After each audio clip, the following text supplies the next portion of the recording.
Assalamualaikum. Yuk kita terusin riwayat Dr. Cipto Mangunkusumo.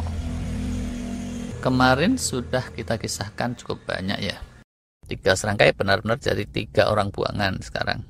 Apa sebagai pemerintah kolonial, suasana di Belanda itu demokratis. Sehingga ujungnya ketika sekawan bisa berkiprah lagi, membelokkan haluan Indische Vereniging alias Perhimpunan Hindia atau Perhimpunan Indonesia dari semula sekedar paguyuban kekeluargaan jadi semacam gerakan kemerdekaan juga. Bola salju pun mulai bergulir, bola-bola ubi gurih rasanya. Loh, popularitas 3 serangkai sejak itu melejit di kalangan para pejuang pergerakan di Belanda dan juga menyebar ke seantero Nusantara. Kelak ya, Bung Hatta juga ikut menggerakkan organisasi ini. Tapi di Belanda Bung Hatta tidak sempat ketemu, periodenya beda. Mbah Cipto sekitar sebelum Perang Dunia Pertama sudah pulang, sedangkan Hatta kesananya itu setelah Perang Dunia. Lanjut cerita, dokter masa kini ahli jantung banyak yang meninggalnya gangguan jantung. Ada sih dokter jantung yang meninggalnya kejedot, itu beda lagi. Nasib dokter Cipto ini juga ironis, karena asma. Udah gitu, hobinya ngerokok menyan pula. Jadi secara kesehatan rada payah. Diteter hawa Eropa yang dingin ekstrim, jadilah makin parah. Tapi berkah dari penyakitnya itu, terus pengasingannya diperpendek, dia lantas diizinkan pulang. Yaitu pulang ke tanah air, bukan ke tanah kusir. Keburuan itu ke tanah kusir, ya kan? Di Jawa, terus Mbah Cipto rajin ngerokok lagi. Dasarnya hobi ini, ya kan? Di luar hobi ngelepus itu, dia bergabung lagi dengan organisasi Indische Party, sekarang sudah berubah nama menjadi Insulinde. Insulinde ini artinya kurang lebih Nusantara gitu, kalau zaman itu, ya kan? Kalau sekarang Insulinde ini artinya mirip insulin, seperti itu. Setelah masuknya Mbah Cipto, Insulinde digaspol, jebret terus nyamber ojek. Kalau itu teronton sih, beda cerita. Semula anggotanya itu cuma 2000-an. Berkat Mbah Cipto, tahun 1919, anggota Insulinde 40.000 lebih. Kalah ini jumlah followernya para politikus budreks di masa kini. Banyakan ya. Anggota Insulinde itu dari area Pantura. Dangdut itu juga banyak di Pantura. Konser di sana, biarin aja. Nah, seiring popularitas Insulinde di Pantura ini, cewek-cewek terus banyak yang naksir sama Mbah Cipto yang waktu itu umurnya 35-an tahun. Lalu bertemulah Mbah Cipto itu dengan Maria Vogel. Dari namanya jelas dia bukan anaknya Bandar Togel dari Delanggu atau Bumi Ayu. Dia ini turunan Indo-Belanda, pengusaha batik sebelumnya, ya kan, terus jadi sekretarisnya Insulinde. Wah, dagangan batiknya kok kalah cantik sama yang jualan. Yuk kita jadian aja lah kalau gitu. Wah, atau gimana lah. Caranya seorang Cipto Mangunkusumo melakukan PDKT. Yang jelas, setelah gocek sana gocek sini, Mbah Cipto pun berhasil mencetak gol. Maksudnya mengawini Maria Vogel itu di sekitar tahun 1920. Maria Vogel lantas menjadi mualaf dan berganti nama jadi Siti Aminah. Kalau Siti Nurhaliza itu penyanyi Malaysia, Siti Badriah spesialis dangdut. Ini sekedar mengingatkan kalau pada lupa. Buat apa juga ya diingatkan, tahu deh.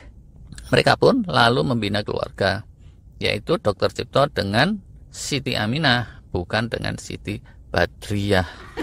Dan seringnya mereka tinggal di wilayah Jawa Tengah saja. Kalau tidak salah mereka ini terus mengasuh 3 anak, yaitu Pesiati yang dipungut Cipto di tengah wabah di Malang, dan 2 anak bawaan Maria Vogel yaitu Donald Vogel dan Louis Vogel. Keduanya konon bukan anak asli dari Maria Vogel, tapi sekedar keponakannya. Mohon koreksi kalau salah.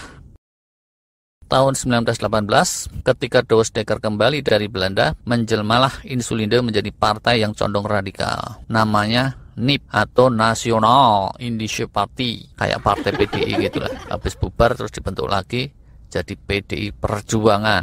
Acara 4 mata bubar muncul lagi jadi bukan 4 mata. Kreativitas ala Indonesia atau krisis kreativitas. Kebetulan suasananya kondusif karena sejak Perang Dunia Pertama selesai, Hindia Belanda dan Belanda pada umumnya itu booming perekonomiannya. Hindia Belanda pun akhirnya menyetujui berdirinya parlemen dinamai Volkskammer Volkskraat atau Dewan Rakyat, dan demi meredam radikalisme Mbah Cipto oleh Gubernur Jenderal, kemudian dia diangkat jadi salah satu anggota Volkskraat itu. Sejak lama dia memang menuntut adanya parlemen di Hindia Belanda. Sementara itu, rekan tiga serangkainya yaitu Suwardi Suryaningrat dan De Wesdekker jadi agak melipir. Mereka merintis di bidang pendidikan saja, tidak politik praktis yang melawan King Kong. Sehingga yang radikal tinggal Mbah Cipto sendirian. Begitu ada kesempatan, dia terus keluar-keluar di parlemen ini, menohok para residen Belanda dan para Sunan yang dia bilang menghisap rakyat dengan semacam kredit kur gitu. Ngasih kreditnya 12 gulden, kembalinya minta 28 gulden. Kebakaran jenggot lah banyak orang, yaitu orang yang punya jenggot. Kalau yang nggak punya jenggot, apa yang mau kebakar, ya kan? Lantas, orang-orang Dewan Hindia atau Raad van Nederlands Indië, semacam Dewan Pertimbangan Agungnya Hindia Belanda, kasih rekomendasi kepada Gubernur Jenderal, menyatakan bahwa Cipto Mangunkusumo itu orang sangat berbahaya, harus diasingkan ke daerah yang tidak bisa berbahasa Jawa. Menurut orang-orang Belanda, pidato-pidato Cipto Mangunkusumo yang amat menyihir massa itu tatkala dia sampaikan dalam bahasa Jawa. Gubernur Jenderal pun terus mikir, ya kan? Kalau gitu, jadikan aja dia tahanan kota di Bandung, nggak boleh mudik ke Jawa. Larangan mudik kayak zaman pandemi ini kan. Tapi ya, ini diusulan ke Pulau Timur kok malah ke Bandung. Gak kedeketan nih kan. Bandung kan juga gak berbahasa Jawa. Tapi mocang priangannya gak rilis kan. Cicing siapa nih. Nah, gak tau lah gimana diskusinya ya. Itu pengasingan yang percuma. Di Bandung, Mbah Cipto kembali buka praktek. Yaitu bukan praktek dukun pijet, tapi praktek dokter. Dia keluar masuk kampung, naik sepeda, dan ujungnya malah makin eksis. Dia pun ketemu tokoh-tokoh pergerakan yang lebih junior, termasuk Soekarno. Lalu, 1923 bersama-sama mereka membentuk Algemene Studi Club atau Klub Kuliah Umum, yang kelak oleh Soekarno ditransformasi menjadi PNI atau Partai Nasional Indonesia.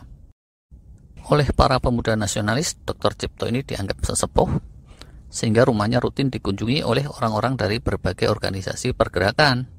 Kadang mereka juga datang untuk berobat, kadang pinjem duit segala. Dan ini bikin Belanda kebat-kebit. Tapi mau main tangkap juga susah. Cipto itu gurunya Soekarno, bro. Loh, katanya gurunya Soekarno Cokro Aminoto. Iya, itu juga. Pokoknya depannya C gitulah gurunya Soekarno.